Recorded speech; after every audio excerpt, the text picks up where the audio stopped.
삼성전자에 투자할까 아니면 하이닉스에 투자할까 이런 궁금함들이 많죠. 그래서 오늘은 이 반도체에 대한 모든 것들을 한번 말씀드릴까 합니다. 자, 최근 1년 동안 전 세계 주식시장에서 가장 뜨거운 시장은 어디일까라고 하면 아마 여러분들은 당연히 국내 주식을 꼽을 겁니다. 실제로도 그렇고요. 자, 그런데 지난 1년 동안 가장 뜨거웠던 국내 주식시장을 앞에서 이끌었던 대표적인 두 회사는 어디입니까? 라고 질문을 드리면 마찬가지로 삼성전자, 하이닉스라고 말씀을 하실 겁니다. 자, 그런데 앞으로는 어떻게 될까? 예컨대 여러분들은 삼성전자, 하이닉스에 계속 투자할 것인가? 또한 투자한다면 삼성전자에 투자할까? 아니면 하이닉스에 투자할까? 이런 궁금함들이 많죠. 그래서 오늘은 이 반도체에 대한 모든 것들을 한번 말씀드릴까 합니다. 반도체가 무엇인지, 그리고 반도체 산업이라는 것이 어떠한 산업들로 구성되어 있는지 다양합니다. 우리가 잘 알고 있는 D램, 그 다음에 요즘 HBM 많이 들어봤잖아요. 자, 이런 것들에 대한 이해가 필요하고 또 그 중에서 이 회사에 투자할지 저 회사에 투자할지를 나름대로 판단하는데 조금이라도 도움이 되는 시간 되면 좋겠습니다. 그러니까 오늘은 반도체와 반도체 산업, 그리고 구체적인 투자에 이르기까지 한꺼번에 때려잡는 시간이다. 오늘 이야기를 나눠주실 분, 연금부자 1타 강사, 돈 걱정 없는 우리집 지원센터 이재문 팀장님 모셨습니다. 안녕하세요. 네, 안녕하십니까. 오늘은 삼성전자, SK하이닉스, 지금 말씀하신 대로 누구나 아는 한국의 대표 반도체 기업인데요. 이렇게 이어지는 많은 질문 중에 두 회사 중에 어느 회사가 더 전망이 있느냐, 이제 이런 질문을 많이 받습니다. 개별 기업의 주식 전망을 한다는 건 쉬운 일은 아니긴 한데 우리가 이 주식의 전망을 하기 전에 반도체 산업이 어떻게 움직이는지를 좀 미리 알면 더 좋겠다는 생각이 들어서 준비를 했습니다. 실제 두 기업에 투자를 하는 분들에게 물어봐도 그 안에서 어떤 사업을 하고 있는지 정확히 모르는 경우들도 많기 때문에 우리가 상식선에서 공부를 해보는 게 좋겠다는 생각이 좀 들었고요. 그래서 오늘은 두 회사 중에 어느 회사가 낫습니다, 정답을 드리기보다는 기초부터 차근차근 함께 공부해보는 시간으로 준비했습니다. 예, 반도체 산업 하면 그 속에 용어가 꽤 복잡합니다. 사실 HBM만 하더라도 최근에 익숙해 있지만 HBM이 정확하게 어떤 뜻인지 모르시는 분들도 많죠. 물론 이것저것 복잡하다 생각하면 반도체 종목에 왕창 투자하는 반도체 ETF를 선택하면 됩니다. 그런데 그럼에도 불구하고 이 반도체가 구체적으로 내 돈에 어떻게 영향을 줄 건지는 기초적인 이해가 필요하겠죠. 일단 반도체가 뭔지부터 짚어보겠습니다. 네, 기초부터 시작하겠습니다. 반도체는 한마디로 전기가 흐르기도 하고 흐르지도 않는 물질을 만드는 초미세 부품인데요. 보통 우리가 상식적으로 알고 있는 컴퓨터는 0과 1이라는 이진법으로 정보를 표현한다고 이야기합니다. 이 특성을 이용해서 계산도 하고 정보를 저장하기도 하는 건데, 그러다 보니 우리가 쓰는 스마트폰, 컴퓨터, 자동차, 냉장고까지 반도체가 들어가 있지 않은 제품이 없습니다. 그리고 이 반도체는 크게 두 가지로 나뉘는데요. 첫 번째 메모리 반도체와 비메모리 반도체로 나뉩니다. 이 이야기가 오늘의 출발점입니다. 자, 그러면 메모리, 비메모리 이것은 어떻게 다른가요? 네, 쉽게 설명해 드리면 메모리는 이제 기억하는 거잖아요. 메모리 반도체는 이름 그대로 기억을 담당합니다. 데이터를 저장하고 꺼내는 게 주된 역할이고요. 우리가 스마트폰이나 컴퓨터를 쓸 때 앱에서 빠르게 열리고 파일에 저장되고 하는 게 다 메모리 반도체 덕분입니다. 삼성전자와 SK하이닉스가 이 메모리 반도체를 만드는 대표 기업입니다.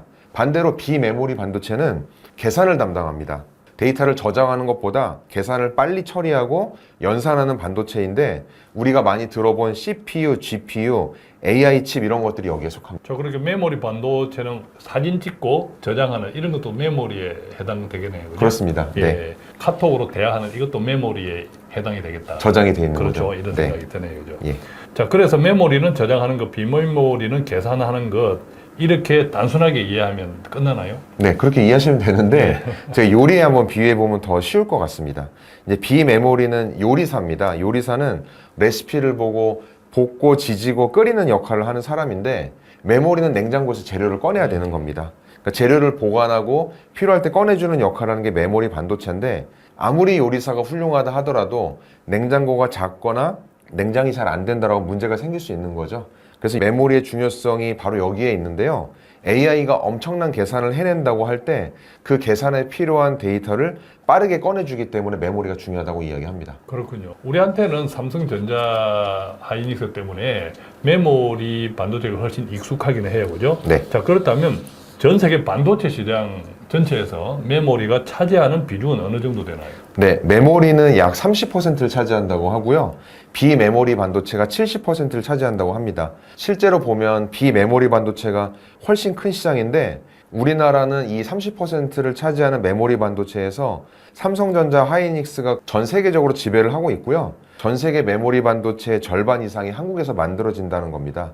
그래서 전 세계에서 쓰는 메모리 2개 중에 하나는 한국산이다 이렇게 보시면 됩니다. 그렇군요. 우리는 삼성전자 하이닉스가 대표적인 기업이고 이들이 메모리 반도체를 생산하니까 사실 어떠 생각하면 메모리 반도체가 훨씬 많다 이렇게 생각할 수도 있었는데 네, 뒤집어 보면 메모리 반도체가 훨씬 적다. 비중이 적죠. 그죠, 비중이 적다. 네. 자, 이렇게 느껴집니다. 어쨌든 우리는 메모리 분야에서 정말 압도적인 위치에 있는 것은 틀림이 없다, 그죠? 그렇습니다. 반도체 산업을 이야기할 때 한국 기업이 빠지지 않고 계속 등장하는 이유가 여기에 있는데요.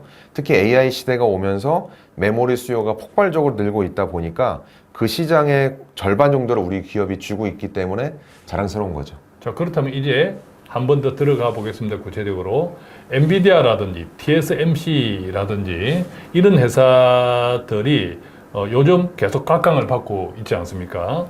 이 회사들은 삼성전자, SK 하이닉스랑은 어떻게 다른 건가요?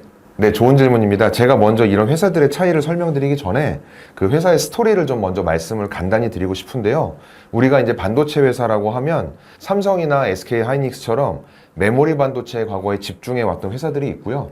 또 반대로 비메모리 반도체에 집중했던 회사들이 있습니다. 지금은 먼저 비메모리 반도체를 먼저 소개를 드리도록 하겠습니다. 첫 번째는 설계만 하는 회사입니다. 우리가 팹리스라고 부르는데요. 여기서 팹은 공장이란 뜻이고 팹리스는 공장이 없다는 뜻입니다. 결국 설계만 전문으로 하는 회사를 이야기하는데 대표적인 기업이 엔비디아, 브로드컴, AMD, 퀄컴 이제 이런 회사들이 여기에 속합니다. 이 회사들은 지금 말씀드린 대로 공장이 하나도 없습니다.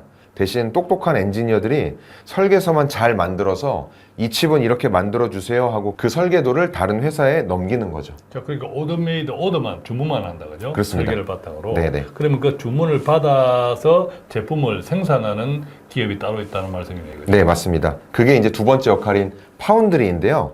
대신 만들어주기만 하는 공장 역할을 합니다. 우리가 잘 알고 있는 대만의 TSMC가 압도적인 세계 1위 회사고요. 삼성전자도 파운드리 사업을 지금 하고 있습니다.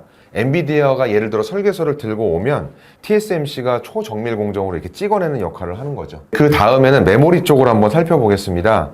조금 전에 설명드렸던 내용이긴 한데 삼성전자, SK 하이닉스, 미국의 마이크론 테크놀로지 같은 회사가 여기에 속하고요. D램, 랜드 플래시 메모리, HBM 같은 저장하고 기억하는 반도체를 전문으로 만들고 있습니다. 자, 그러니까 하나의 전자제품이 되려면 메모리뿐만 아니라 비메모리가 있어야 된다. 자, 그렇게 이해가 되네요, 그죠? 네, 그렇습니다. 예를 들어서 엔비디아에서 AI 가속기를 하나 만들겠다라고 계획을 세우면 엔비디아가 설계하고 예를 들어 TSMC가 그 칩을 제조하고 SK 하이닉스에서 HBM 칩을 붙여서 패키징하는 이 세 가지 단계가 모두 필요한데요. 비메모리라는 두뇌와 메모리라는 창고가 합쳐져서 하나의 제품 안에 들어가는 겁니다.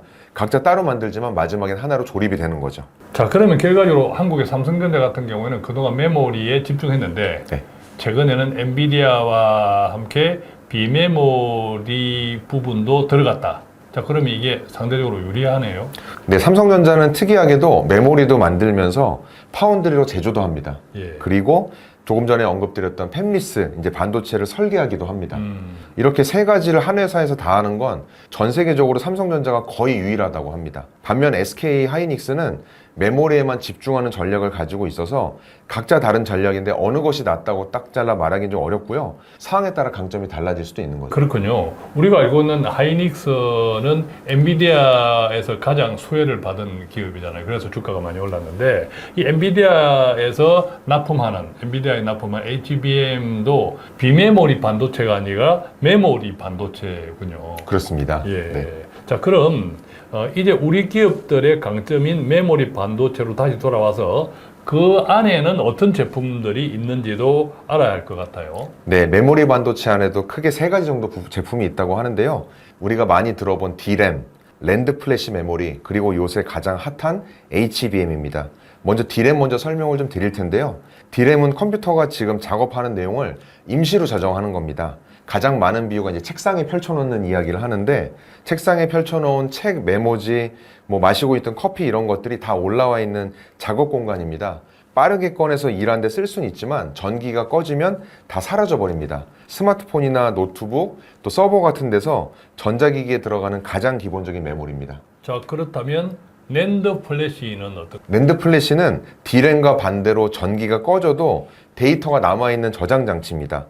예전에 우리 하드디스크 이런 거를 떠올리시면 되는데요. 지금 주로 쓰이는 것은 SSD, USB 드라이브, 스마트폰에 저장하는 공간, 이런 게 다 랜드 플래시입니다. 책장에 책을 꽂아두는 것처럼 필요할 때 꺼내보는 장기 저장 공간입니다. 요즘은 AI 서버에서도 엄청난 양의 데이터를 한 번에 처리하다 보니까 기업용 SSD 수요가 폭발적으로 늘고 있습니다. 예, 사실 저도 들어도 저는 기계과가 아니라서 잘 이해는 안 되는 측면이 있습니다만 네. 제가 제품을 생산하는 사람은 아니니까. 자, 그럼 다음으로 HBM은 어떤 건가요? 뉴스에서는 자주 보는데 정확하게는 어떤 제품인지 감은 잘 오지 않습니다. 네, 요새 가장 많이 나오는 단어가 아닐까 싶은데요. HBM은 우리말로 고대역폭 메모리입니다. 한마디로 AI를 위해서 특별히 만든 초고속 D램인데요. 보통 예를 들어 D램이 왕복 4차선 도로다라고 가정하면 HBM은 왕복 1024차선 도로다, 이렇게까지 표현을 합니다. 차선이 몇백 배 넓어졌는데 AI가 연산할 때는 그만큼 빠른 속도를 데이터를 주고받아야 되다 보니까 기존 D램으로는 이 속도를 따라갈 수가 없습니다. 그래서 이 D램을 층층이 쌓아서 아파트 10층, 12층으로 GPU 바로 옆에 붙여서 데이터의 이동 거리를 극단적으로 줄인 게 HBM입니다. 그러니까 칩을, 반도체 칩을 아파트처럼 쌓아 올린다. 이게 참 신기한데, 그래서 속도가 훨씬 빨라진다라는 이야기를 하는 겁니다. 맞습니다. 데이터를 주고받는 거리도 짧아지고 차선이 엄청 넓어지니까 그만큼 많은 걸 처리할 수 있고요. 이렇게 엔비디아에서 AI 가속기화를 만드는데 HBM이 여러 장이 들어갑니다. 그런데 이 HBM 시장의 57%를 SK 하이닉스가 쥐고 있습니다. 와, 대단하네. 얼마 전에 이제 젠슨왕 엔비디아가 한국에까지 왔었는데, 이렇게 CEO가 직접 SK 하이닉스 부스까지 찾아가면서 사인을 남겼을 정도니까 굉장히 중요한 회사인 거고요. 하이닉스의 HBM이 없으면 엔비디아도 제품을 못 만드는 상황까지 되는 거죠. 이 정도가 되면 하이닉스는 엔비디아 하청 기업이 아니네, 그죠? 굉장히 중요한 파트너입니다. 하이닉스가 공장의 문을 닫으면 갑자기 휴업이라도 하게 되면 엔비디아가 큰일 나네, 그죠? 네. 예. 그래서 최근에 SK 하이닉스가 더 주목받는 이유가 여기 있는데요. AI 시대 가장 필요한 부품이 HBM에서 압도적으로 1위를 차지하고 있기 때문입니다. 그렇군요. 자, 여기까지 기초적인 내용들을 좀 이해했다면 이제 어떤 의미에서는 가장 중요한 질문일 수 있는데, 삼성전자와 하이닉스 어떤가요? 우선 이 두 회사를 비교해서 설명 부탁합니다. 네, 핵심적인 내용 중심으로 설명을 좀 드려보겠습니다. SK 하이닉스는 한마디로 지금 제일 잘 나가는 AI 기업입니다. HBM 시장 점유율이 57%고요. D램 점유율도 처음으로 삼성전자를 앞질렀다고 합니다. 이게 거의 한 40년 만에 있는 일인데요. 엔비디아가 가장 믿는 파트너가 됐고, 또 26년, 올해는 차세대 HBM4에서도 60% 이상 물량을 선점하고 있습니다. 자, 그러니까 HBM이 이제 메모리 시장인데, HBM 시장이 크게 확대되면서 결과적으로 모든 메모리 시장을 통틀어서 삼성전자를 앞질렀다. 네. 이렇게 이해가 되는군요. 자, 그렇다면 삼성전자는 지금 어떤 상황인가요? 삼성전자는 반격을 준비하고 있는 기업인데요.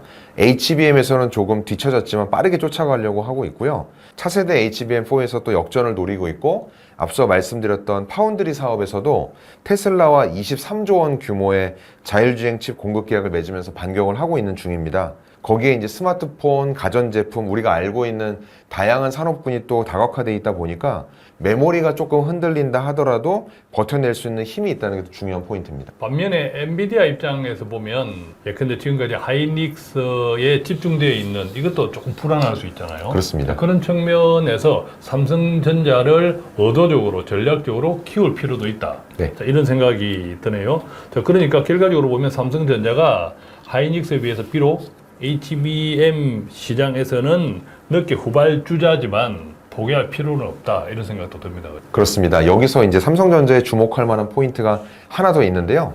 SK 하이닉스가 HBM 쪽에 집중하면서 공장 라인을 계속 HBM 생산에 집중하다 보니까 상대적으로 범용 D램 공급이 좀 줄어들고 있습니다. 공급이 줄면 당연히 가격이 오를 텐데 실제로 올해 범용 D램 수익성이 HBM을 추월할 수 있다는 분석도 나오고 있는데 이 범용 D램의 생산 규모가 가장 큰 회사가 삼성전자입니다. 그러니까 HBM 경쟁에서는 조금 뒤처진 것처럼 보이지만 일반적으로 많이 쓰이는 D램 시장에서는 오히려 반사 이익을 받고 있는 거죠. 그렇군요. 그러니까 AI 시장이 엄청난 속도로 확장이 되면서 HBM뿐만 아니라 당연히 기본적인 D램 시장도 굉장히 커졌는데 네.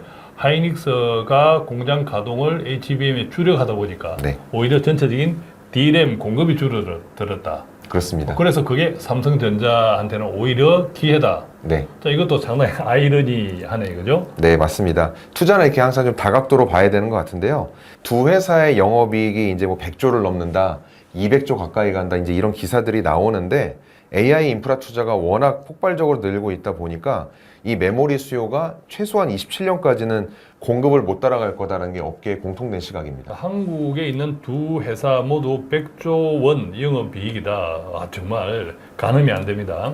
이처럼 AI가 반도체 시장을 크게 끌어올리고 있는 결과라고 이해하면 되겠죠. 네, 그렇습니다. 그래서 삼성전자가 먼저냐, SK 하이닉스가 먼저냐를 두고 경쟁하는 것처럼 보이지만 실제로는 두 회사가 이 AI 시대의 최대 수혜자인 것 같습니다. 오늘 반도체 산업에 대해서 기본적인 공부 그리고 현재 시장에서 하이닉스 그리고 삼성전자가 차지하는 비중들, 역할들, 중요도 이런 것들을 함께 배워봤는데요. 이것을 실제적인 투자, 특히 연금 계좌 투자에 어떻게 연결할 수 있을까요? 네, 오늘 말씀드린 삼성전자, SK 하이닉스는 개별 종목이라 바로 연금으로 투자하기는 어렵습니다. 오늘 산업 전반의 이해를 위해 공부를 했다고 생각을 해주시면 좋을 것 같습니다. 예. 자, 그럼 어떻게 해야 하나요? 지금 이렇게 반도체 쪽에 투자를 고민하시는 분들은 반도체 ETF를 먼저 고려해 보시는 게 좋습니다. 코덱스 반도체, 타이거 반도체 이렇게 그 반도체를 담고 있는 ETF에는 삼성전자, 하이닉스가 거의 동시에 들어가 있습니다. 한 종목을 고르는 부담을 좀 낮추고 반도체 산업 전체의 성장에 올라탈 수 있기 때문에 장점이고요. 물론 이 ETF도 완벽하진 않습니다. 한 종목이 급등할 때 이 수익을 100% 다 가져갈 수는 없기 때문인데요. 반대로 한 종목이 급락을 한다 하더라도 타격을 좀 분산한다는 장점이 있습니다. 오늘은 아주 핫한, 어떤 의미에서는 전 세계적으로 가장 핫한 기업입니다. 삼성전자와 SK 하이닉스를 기본적으로 보면서 반도체 공부도 했고 그 산업이 어떤 구조로 돌아가는지 그것이 결과적으로 삼성전자, SK 하이닉스의 기업 그리고 주가에 어떤 영향을 미치는지 기초부터 차근차근하게 살펴보았는데요.